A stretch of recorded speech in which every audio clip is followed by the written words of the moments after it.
যেই বেটা এদেশে গায়ে হলুদ চালু করেছে ওর কথা বলছে। 1450 বছর আগে আল্লাহ নবী বলছে ওই বেটার কথা, যেই বেটা বলতেছে যে বিয়ের মধ্যে গান বাজনা বাজা দেবে, মলেকা বানুর বিয়া গো কি জানেন পরে বিয়ের বাজনা বাজে। যেই বেটা বিয়ের মধ্যে চিন্তা করছে যে এরকম একটা জিনিস বাজানো দরকার, ওই বেটার কথা বলছে।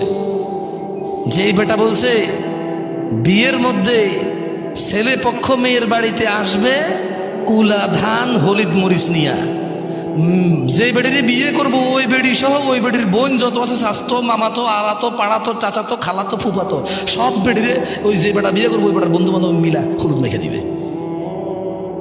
ওর কথা বলছে যে এটা চালু করছে, ওর কথা বলতেছে যে বলেছে রেস্টুরেন্টে গান বাজাইতে হবে তাইলে কাস্টমার টিকে থাকবে।